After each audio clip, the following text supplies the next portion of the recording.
semana nós vamos estudar a apostila da página 22 até o final da unidade 1. Esses são os temas que nós vamos abordar na nossa segunda semana. Uma das questões ali levantadas diz respeito à necessidade que nós busquemos compreender as organizações públicas brasileiras a partir do seu contexto no qual elas estão inseridas, e não a partir de modelos estrangeiros que muitas vezes são importados de maneira indevida. Um dos autores citados, o Miguel Caldas, alerta que essa importação indevida de conceitos, ela se dá primeiro de outros países, mas não somente outros países, porque a realidade de outros países é muito diferente da nossa, mas também a importação de modelos, de técnicas, de pressupostos da área privada para a área pública. E muitas vezes há inclusive uma crença, que nós sabemos que não é pertinente, de que tudo que é privado é superior ao que é público. Essa transposição de ideias, então, do privado para o público, se consubstanciou na administração pública na chamada nova administração pública gerencial, ou gerencialismo, como é falada, que justamente busca trazer para o campo das organizações públicas formas de gestão que são muito adequadas, ou algumas nem mesmo são adequadas ao setor privado. Esse não é um fenômeno recente, embora a gente tenha visto isso muito a partir da década de 1990. Na verdade, conforme a apostila alerta, isso remonta à década de 1930, quando foi criado o Departamento de Administração do Serviço Público, DASP. Naquele momento, era nítida a apropriação pelas intenções do governo, quando criou o DASP, dos conceitos tayloristas. E Taylor foi um engenheiro industrial que desenvolveu ideias voltadas para a gestão de processos industriais e não de escritórios e muito menos de escritórios públicos. Mas as ideias de Taylor, elas passaram a impregnar muitos dos esforços que são feitos, inclusive em relação à mudança de cultura, que é o nosso foco principal aqui. A gente tem então que lembrar do alinhamento sistêmico, sobre o qual falamos na semana passada. E com certeza o taylorismo não está sistemicamente alinhado com o que a gente precisa nas nossas organizações públicas, né? E uma das contradições que são colocadas então ali no gerencialismo é que os cidadãos podem ser reduzidos a consumidores. Essas propostas de apropriação muitas vezes tratam o cidadão como se consumidor fosse, e é uma relação totalmente diferente, até porque o consumidor, ele pode a qualquer tempo escolher o fornecedor do produto ou serviço, ou mesmo se abster desse produto ou serviço. Não é o caso do cidadão. O cidadão, ele tem o direito sobre as políticas públicas, serviços públicos, ele não pode ser dado como um mero consumidor. E outra questão também que é muito presente na nossa administração pública, um aspecto cultural que a apostila destaca, é o patrimonialismo. O que é o patrimonialismo?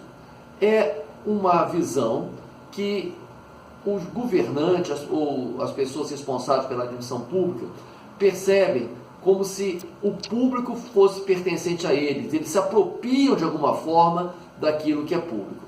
A expressão máxima dessa visão foi na famosa frase proferida pelo rei Luís XIV, o rei Sol da França, que viveu de 1638 a 1715. Ele disse: eu sou a lei, eu sou o Estado sou eu. Tem pessoas que parecem pensar assim. Infelizmente, até hoje, tem muitas situações assim. E ele tem trazido muitos prejuízos ao longo da nossa história. Por isso, eu selecionei para a nossa leitura essa semana o artigo Patrimonialismo e seus reflexos no Estado brasileiro, que está disponível na plataforma. É um complemento à nossa apostila. Outra característica é o formalismo. O formalismo corresponde ao grau de discrepância entre aquilo que está prescrito, que está normatizado, o poder formal, e aquilo que está efetivamente dado nas organizações.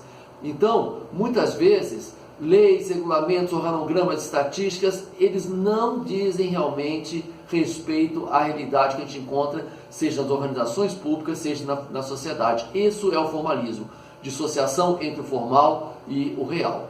E de acordo com o Guerreiro Ramos, que é um autor que é citado várias vezes na apostila, um autor que analisou de maneira muito pertinente a realidade brasileira, ele disse o seguinte, que em sociedades prismáticas o formalismo tende a prevalecer. O que é uma sociedade prismática? É aquela que está vivenciando um momento de transição importante. E nós vivemos esse momento de transição importante hoje, que é a transição do chamado mundo industrial para o chamado sociedade de conhecimento. Nesse momento, então, aparece a coexistência do velho com o novo, do atrasado com o avançado, e o formalismo prospera. E, em paralelo ao formalismo, ou até como consequência dele, surge o jeitinho, que é outra característica forte da nossa cultura brasileira. O que é o jeitinho? É o esforço para reinterpretar de modo viesado, ou seja, de modo direcionado, uma norma, uma lei, e que faz com que aquele que tem essa interpretação enviesada possa adaptar-se às situações, ou melhor, adaptar as situações às suas necessidades, aos seus desejos. Então, aquilo que é uma norma, aquilo que é uma imposição legal, com jeitinho a gente consegue dar uma adaptada, fazendo com que um determinado objetivo seja atendido. E isso então é algo que vem como uma decorrência do patrimonialismo e do formalismo, e são coisas que impactam muito na cultura organizacional das nossas organizações públicas e também nos processos de mudança. Por falar em processo de mudança, uma coisa muito importante tratada na apostila é o fato de que a resistência natural do ser humano à mudança não é uma verdade, ela é uma meia-verdade. E como toda meia-verdade, precisa ser questionada. Então, no quadro que está na página 48, que é baseado num texto muito interessante de Miguel Caldas, Thomas Wood Jr., vocês vão encontrar vários argumentos que vão contestar os pressupostos decorrentes dessa crença de que as pessoas resistem à mudança. Não deixem de olhar lá com atenção. E além disso, os autores também colocam que há aspectos positivos na resistência à mudança que não podem ser desconsiderados. Aquela história de que o bom cabrito não berra, que a boa pessoa é totalmente passiva diante do que fazem a ela, isso não é uma verdade. Bem, então não deixe de fazer as avaliações dessa semana com bastante cuidado, bastante atenção. Temos lá um fórum de debates, uma postagem de texto, está tudo muito bem explicadinho lá o que é para fazer. Mas se você tiver alguma dúvida, o fórum de dúvidas está aí para te ajudar, tá bom? Um abraço, um bom estudo para vocês.